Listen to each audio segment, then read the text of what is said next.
नमस्कार, आदाब। आप देख रहे हैं करंट खबर। मैं भवानी झा। आइए आगे बढ़ते हैं कुछ ताज़ा तरीन खबरों की ओर।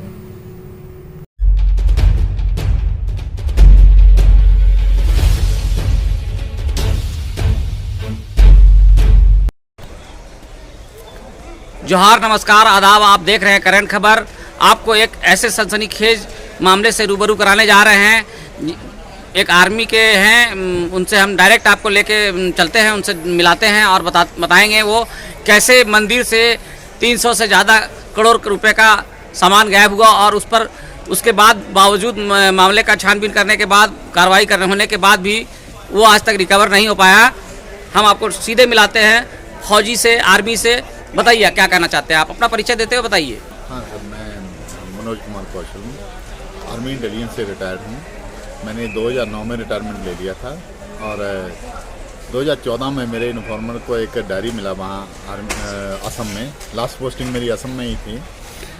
तो उस डायरी में 300 करोड़ रुपया और 300 किलो सोना और 2 AK-47 एक मंदिर के नीचे था, रानी टी गार्डन में। उसके नीचे बेसमेंट बना हुआ था, उसके नीचे था ये। तो मेरे इन्फॉर्मर ने मेरे को बोला कि क्या करे सर। मैंने कहा ठीक है, आप आर्मी वालों के पास जाइए, निकाल लीजिए। ये वहाँ गए, वहाँ 9 पंजाब रेजिमेंट थी। तो वहाँ उन्होंने, आर्मी वालों ने भी अपने एक ऑफिसर को भेजा, उसने भी बेसमेंट देखा।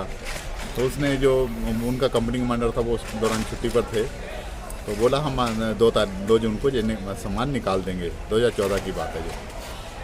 तो मेरे आदमी के कुछ साथियों को लगा कि अगर ये आर्मी लेगी तो हमें कुछ नहीं मिलेगा। तो उन्होंने 31 मई रात को ही जो कुछ लोकल पुलिस वालों के साथ मिल करके और रात को तकरीबन 1:30 बजे ये सारा सामान निकाल करके ले गए। और दूसरे दिन न्यूज़ में दे दिए 2 तारीख को इन्होंने कि इसमें इतना माल था कि कोई ले गया इसमें, और इल्ज़ाम दूसरे पर लगा दिए, जबकि निकाला इन्होंने नहीं था। फिर मैं अपने होम मिनिस्ट्री, अपने MP के थ्रू होम मिनिस्टर के पास गया। कौन है आपके MP? अनुराग सिंह ठाकुर। अच्छा, जो अभी मिनिस्टर है। हाँ, जो मिनिस्टर है। इनके पास गया। इन्होंने होम मिनिस्ट्री को, होम मिनिस्टर साहब राजनाथ सिंह थे, उनको चिट्ठी लिखा। तो उन्होंने इंटेलिजेंस ब्यूरो की इंक्वायरी मेरे को के लिए ऑर्डर कर दिए। और गुवाहाटी इंटेलिजेंस ब्यूरो वालों ने मेरे को वहाँ बुलाया। और वहाँ जाने के बाद जब मैं उनसे मिला तो उन्होंने मेरे को क्राइम ब्रांच में ले गए। SP crime branch Sudhakar Singh से मिलाया। तो वो बोलते चलो लड़कों को पकड़ते। मैंने कहा नहीं सर, मेरे को CDR इनकी कॉल डिटेल चाहिए लड़कों की, और क्योंकि और भी इसमें काफ़ी बड़े बड़े लोग इन्वॉल्व होंगे। तो उन्होंने मेरे को 2 दिन के बाद CDR दिलवा दी वहाँ से। जब उसमें देखा, काफ़ी 3 महीने के गैप में उन्होंने, लड़कों ने काफ़ी उसमें मोबाइल पैसा ट्रांजैक्शन, मोबाइल बैंकिंग ये काफ़ी कर रखा था, और चोरी का भी पूरा टाइम उसमें आ गया सारा। उसके बाद इंटेलिजेंस ब्यूरो वाले उनके साथ मिल जाते हैं, वो लिंक तोड़ लेते हैं मेरे से। IB के लोग भी मिल जाते हैं। IB वाले भी, इंटेलिजेंस ब्यूरो वाले भी। फिर मैं अपना MP से मिलता हूँ दिल्ली आकर के।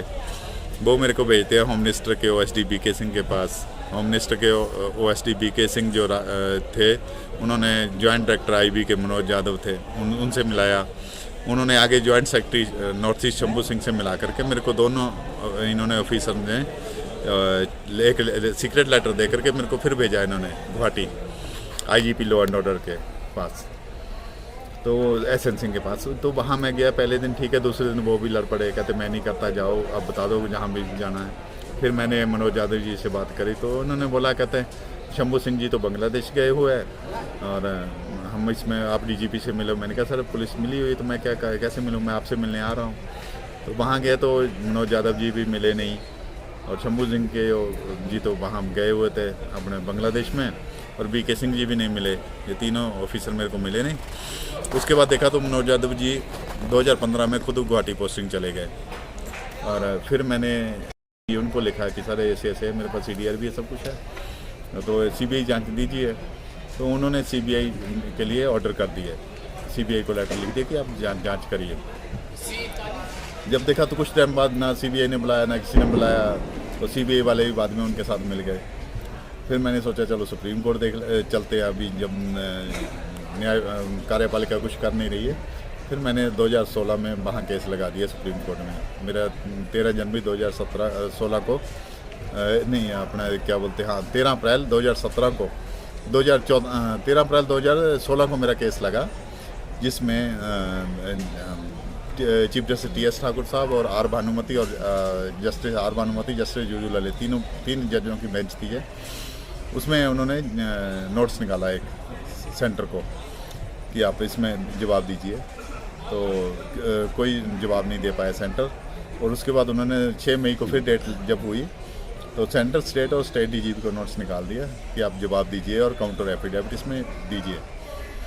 उसके बाद सुप्रीम कोर्ट बंद हो जाता है। फिर जैसे ही सुप्रीम कोर्ट खुला तब तक इन्होंने 2 जज थे जो मैनेज कर लिए। एक चीफ जस्टिस जो आने वाले थे ना, जगजीत सिंह खेर और एन वी रमना, इन दोनों जजों ने 8 महीने तक मेरा केस नहीं लगने दिया सुप्रीम कोर्ट में। मैंने चीफ जस्टिस को साहब को चिट्ठी लिखी, टी.एस. ठाकुर साहब को, कि सर आप चले जाएंगे तो ये केस खारिज हो जाएगा, प्लीज़ इसको करके जाइए, और 300 गलत हाथों में चला जाएगा। वो चिट्ठी इन्होंने पहुंचने नहीं दी। ऐसे ही समय गुजरता गया। 3 जनवरी 2017 को चीफ जस्टिस टी.एस. ठाकुर साहब रिटायर हो गए। अब मेरे उसके बाद इन्होंने 30 जनवरी 2017 को मेरा केस लगा दिया। जब मैंने देखा कि चलो एक चीफ जस्टिस साहब गए हैं तो 2 जज तो वो ही रहेंगे, लेकिन वो भी इन्होंने बदली कर दिए। मेरी बेंच को 3 से 2 पर करके इन्होंने केस खारिज कर दिया, और सारा जो भी था पैसा वगैरह, सोना वगैरह, वो गलत हाथों में चला गया। उसके बाद मैंने फिर इनको सीबीआई से पूछा कि सर इन पे आरटीआई डाल करके इन पे एक्शन क्या हुआ, मेरे को लेटर मिले हैं, वहाँ से भी चिट्ठियाँ घूमी। फिर आईबी वालों से पूछा कि सर मेरे ये होम मिनिस्टर की चिट्ठी आई है थी, इसमें क्या एक्शन हुआ। वो बोलते हमें ये आरटीआई लागू नहीं है, उन्होंने भी जवाब नहीं दिया। फिर सुप्रीम कोर्ट से पूछा आरटीआई से कि मैंने ये 2 बार नोट्स निकाले, इनका जवाब क्या दिया, तो वहाँ से भी जवाब आया कि किसी ने ना कोई जवाब दिया, ना किसी ने काउंटर एफिडेविट दिया। ये क्रिमिनल रिट पिटीशन थी। यानी कि सारा सिस्टम ही, पूरा सिस्टम बिक गया इस चोरी करने वालों के आगे। मुझे नहीं लगता देश का क्या होगा। मतलब कार्यपालिका, न्यायपालिका, हाँ, सभी के अंदर कुछ ना कुछ खामियां हैं, और मामला ये मंदिर से सोने का चोरी होना और वहाँ पर AK-47 हाँ, मिलना गलत हाथों में चला गया वो गलत हाथों में चला गया। लेकिन मंदिर में AK-47 क्यों? ये एक सर जो वहाँ के टी गार्डन का मालिक था ना, मृदुल भट्टाचार्य, ये रानी टी गार्डन है। वहाँ क्या है, ये टी गार्डन वाले पहले उल्फा उग्रवादियों को फिरौती देते थे। जैसे सारे टी गार्डन से इन्होंने प्रोटेक्शन मनी, किसी से 1 लाख, किसी से 2 लाख, किसी से 5 लाख, ये साल का 100 करोड़ रुपए इनका फिक्स होता था। तो 2007 में वहाँ सीज फायर में आ गए ये उल्फा उग्रवाद जो भी था उल्फा। तो इनके जो लेने वाले थे वो नहीं लेते थे वो, तो वो क्या वो पीछे से तो ले लेते थे वो, लेकिन आगे देते नहीं। तो मंदिर के में उसने बेसमेंट बना रखा था, एक कमरा टाइप ना, वो उसके नीचे रख देते थे। तो 2010 में वहाँ एक लेडी गई मंदिर की ओर, तो इसने फायर खोल दिया उस लेडी पे। फिर उसके हाथों एक लड़के की भी डेथ हो गई। फिर इसको जेल में हो गया, और वो गार्डन तहस नहस कर दिया सबने। ये क्या, ये फिर अपने तिनसुकिया वाली टी गार्डन में चले गए।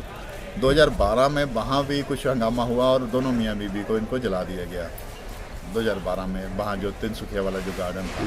और ये राज का राज ही रह गया।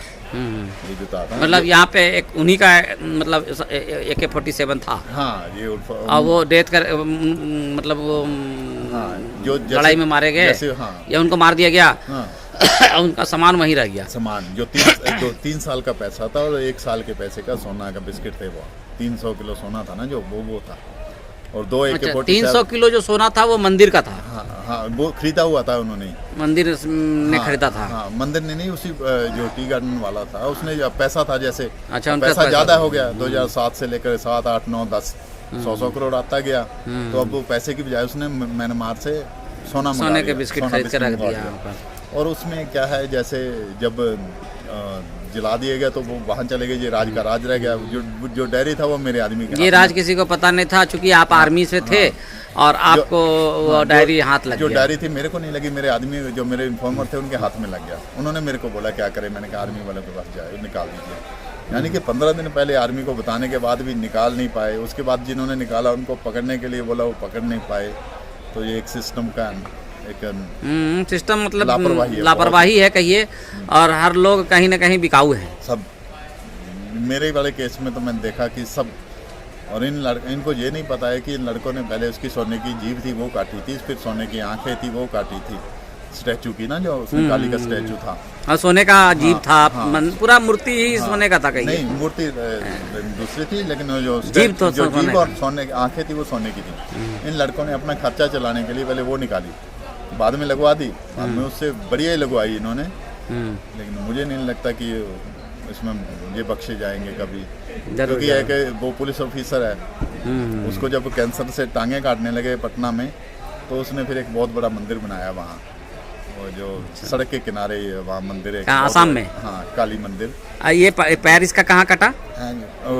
टांगे काटने लगे थे। कहाँ काटने लगे? पटना में। उसका पटना में। अच्छा, उन्हें इलाज जब करा कैंसर हुआ तो काटने लगे, फिर उसने माफी मांगी होगी, जो जैसे होता ही है, और सजा इनको मिल रही है। लेकिन भगवान सजा दे रहे हैं, लेकिन क्या है कि जो सरकार सिस्टम है, अगर किसी की हत्या, भगवान तो देते ही है उसको सजा, लेकिन ऊपर वाले देते ही है, लेकिन यहाँ पे चूंकि सिस्टम है, न्यायालय है, प्रशासन है, पुलिस प्रशासन है, थाना है, तो उसको तो वहाँ पर पहले पकड़ना, उसको यहाँ पहले सजा मिलना चाहिए ना। तो वहाँ का क्या मिलेगा नहीं मिलेगा उसको किसने देखा? हम देखिए, एक आर्मी में रह करके हम इतना स्ट्रगल करते हैं, देश के बॉर्डरों पे रहते हैं, तो इनको जज है जो इसमें डीजीपी वगैरह सब, इनको फैसिलिटी मिलती है, नौकर चाकर सब मिल रहे हैं, फिर भी ये अपनी ड्यूटी ठीक नहीं करते, ड्यूटी सही नहीं करते हैं और बिक जाते हैं कहीं पर कहीं किसी परिस्थिति में पीछे हो जाते हैं। अब ये देखिए कि तीनों नोट्स निकाले, तीनों जजों ने, किसी ने जवाब नहीं दिया। हम मानते हैं कि चलो सेंटर तुमसे ऊपर हो सकता है, सेंटर भी ऊपर नहीं है, जबकि इनके सुप्रीम कोर्ट के ऊपर। चलिए, आपको इससे कोई मतलब नहीं है, आप सरकार का वो पैसा है और वो सही जगह जाना चाहिए, देश के लिए है, वो जनता के लिए है, गरीब जनता के लिए, उसी पैसे से मतलब उसको सहयोग मिलता है, चाहे राशन हो या कुछ भी हो।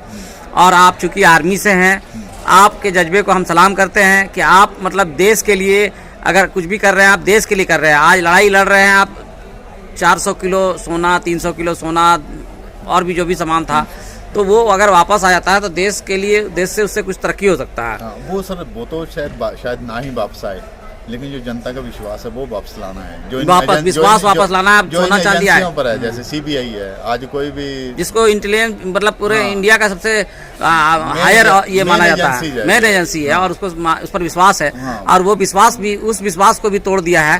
तो आप चाहते हैं सुप्रीम कोर्ट, IB और CBI सब इनकी क्या है, इनकी जांच हो, और ये इसका क्या मतलब पर्दा इसका भी हटे, कि लोगों का विश्वास बना रहे, विश्वास बना रहे। क्योंकि ये देखिए ना, ये कितना बड़ी बड़ी एजेंसी, आज कोई भी कांड होता है तो वो कहते CBI जांच होनी चाहिए। CBI जांच क्या करेंगे जब चिट्ठियाँ गुम हो रही है वहाँ से? ऐसे ही इंटेलिजेंस ब्यूरो, ऐसे ही सुप्रीम कोर्ट पहुँचते हैं, लेकिन वहाँ भी अगर ये देखिए हमें न्याय ना मिले तो गलत बात है ना। हमने नोट्स निकाला, कोई जवाब ही नहीं देता, और उल्टा हम पे ही फैसला थोप देते हैं कि आपका केस खारिज है। 3 जजों का किसी ने ऑर्डर नहीं माना, आप काउंटर एफिडेविट तो किसी ने नहीं दिया, मतलब काउंटर एफिडेविट भी किसी ने नहीं किया, जबकि सुप्रीम कोर्ट का आदेश था कि आप इस पर जवाब दीजिए 6 हफ्ते में। रिप्लाई भी नहीं दिया किसी ने, लेकिन आज तक उसका जवाब हमें 2 जज आकर के बोलते हैं, कहते आप केस खारिज। ऐसे कैसे हम भी नहीं मानेंगे इनका फैसला? जब हमारा नहीं माना, हमारे 3 जजों का किसी ने नहीं माना, तो हम भी 2 जजों का नहीं मानते हैं। हमारा सच है, हमारे पास है, हमारे पास प्रूफ है, हर चीज़ है, हम तो लड़ाई लड़ेंगे लास्ट तक। केस तो उसने खारिज कर दिया ना। हाँ, केस खारिज होता रहे, कोई बात नहीं, लेकिन हम लड़ते रहेंगे। हाँ, लड़ते रहेंगे। उसने सोचा कि चलो केस खारिज कर देंगे, यहाँ पर मामला बंद हो जाएगा। लेकिन आप हारे नहीं, क्योंकि आप देश के रक्षक हैं। हमने 31 जजों को लिखा, आर्मी 31 जज को, 31 जजों को लिखा उस चीफ जस्टिस के बारे में कि सर ये ऐसे हमारे साथ गलत हुआ है, आप करिए कुछ। 31 जजों का भी जवाब नहीं है। अब ये देख लीजिए, इसका मतलब हम दोनों में से कोई एक आदमी तो गलत है, जब मैं जो गलत है उस पर एक्शन करें। बिल्कुल, अगर हम गलत हैं तो मेरे पर एक्शन लिया जाए। अगर वो गलत है तो उसका, क्योंकि मेरे पास प्रूफ था तब ना सुप्रीम कोर्ट का जज वहाँ पर लिखा, 3 जज को नोटिस किया। कानून तो सबके लिए बराबर होना चाहिए। ये नहीं है कि हम गरीब आदमी हैं, हम छोटे लोग हैं तो हमारा सुनवाई नहीं है।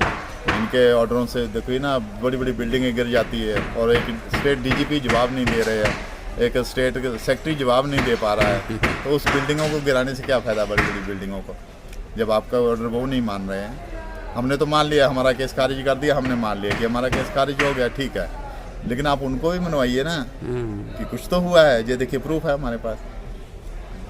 चलिए, धन्यवाद, आपके जज्बे को हम सलाम करते हैं। Thank you. चलिए, आप मेहनत कर रहे हैं और सही मेहनत कर रहे हैं, देश के लिए कर रहे हैं। धन्यवाद।